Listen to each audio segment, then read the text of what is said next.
Hello, everybody, dear fx-Calc end user community. Before we start with any further fx-Calc tutorials, I'd like to introduce myself a little. My name is Hans-Jörg Schmidt and I'm coming from Germany. And I'm working now more than 20 years for certain American IT companies. And the good question is, of course, why fx-Calc? Um, fx-Calc was first of all a self-test to see what capabilities I could have if we talk about coding and mathematical topics to be resolved by software, code blocks, whatever.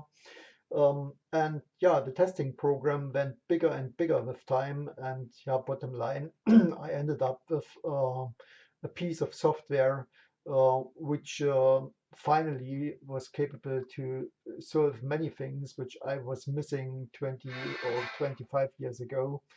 And yeah, I was of course thinking about how to make this available to a broader community and decided to make it freeware because I see this as, let's say, my little gift back to the worldwide community. I had good opportunities, good chances in my life. And of course, I know many people do not have the money to buy expensive software or expensive calculators. So yeah, it's my little gift back, my contribution to the society, and that's all I have to say about it. Bottom line, we will talk about certain capabilities of fx-Calc, starting with basic calculations, going through inbuilt functions, self-defined functions, then of course the visualization of functions in 2D and 3D, and last but not least, function analysis, which is, I think, the most powerful part of fx-Calc. So I hope you will join my video sessions that I will record over the course of the next 1 or 2 weeks, and will publish those video sessions on YouTube so that hopefully a broader community can have a look at it and maybe have added value from those video sessions in understanding how to work with fx-Calc. Yeah, many thanks, and see you soon in our first session about basic calculation. Thank you. Yeah, okay. Let's start with basic operations with fx-Calc, and as I already mentioned, yeah, it's quite easy to use. And prior to any further explanation about basic calculation, I'd like to introduce a little bit the user interface, which contains basically this area in the upper region of the user interface. That's the result area where you can get your calculation results along with a few status indicators. And the most important part of fx-Calc is, of course, this text box here, which allows you to enter your calculation expression. That's basically the part of the user interface where you enter all your calculations using the keyboard or using the mouse along with those buttons below here. Yeah, and if you look at those specific buttons, then we see that we have all the buttons for basic calculations in this right-hand area here. Then in the middle we have a few buttons to manipulate memory and to use memory functionalities. We have a few buttons for a little constants database, a function database, and for unit conversion. And in this left area here, we have the inbuilt functions. So in the upper area, more or less the power functions, power-based functions, or reverse functions, and things like this. Brackets, of course, are quite important, as we will see. And the trigonometric functions below here. And then in this left-hand corner, quite unique piece, which is basically to allow you to run sum and product calculations. based on specific calculation formulas. And the very special thing is really that you can combine those formulas with variables, which is quite unique. Yeah, but that's it for now. Let's start with the basic calculation. And let's start with quite simple examples. Yeah, I will use those buttons here to provide you with some explanation on the examples. Let's start with, for instance, 12 plus 5, which is 17, minus 8 is then again 9, and so on. So it really means you can enter your calculation in here, yeah, minus 9.6. Yeah, then the result turns already into a negative number. Plus again, I don't know, 120.63.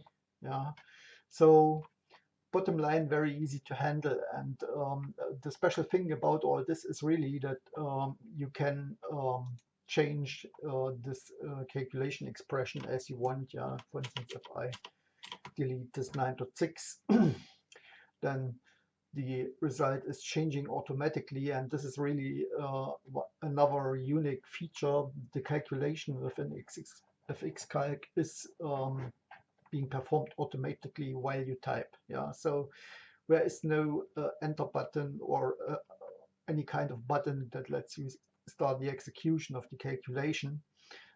Everything is calculated while you type. And the only difference is really for products and sums, yeah, because for those two operations we talk about calculations with maybe thousands of calculation steps. For those, you really then need to use this run check button here in order to get those calculations executed. But for everything else, no execution is needed. Yeah, everything is being calculated on the fly. So, well, that's a quite easy example with just plus and minus. And yeah, let's then go to another topic. And I have a quite funny story from last year where a user went into a discussion with me about yeah, multiplication and division and its combination with plus and minus operations. So bottom line, he wasn't really understanding that there is usually a hierarchy which says that any point operation needs to be performed prior to any plus or minus operation. So yeah, well, he really was quite convinced that my view on this topic is wrong, but unfortunately he was wrong. And let me just start with a new example here. Let's say 12 plus 3 times 7. Yeah. So what you see is, yeah, that 3 times 7 gets calculated first, which is 21, plus 12 is 33. The other way around would mean that you would have 12 plus 3, which would be 15, yeah, and 15 times 7 would be 105. Yeah, but that's exactly this kind of hierarchy which is being used in mathematical expressions, and which is basically the foundation for everything you can find in mathematical publications. So the advantage is really that you can type exactly the expressions that you will find in any publications directly into this text window here, into this text box, and it will get calculated as it should from a scientific point of view. And the only way to change this kind of hierarchy is really to apply brackets to your expression.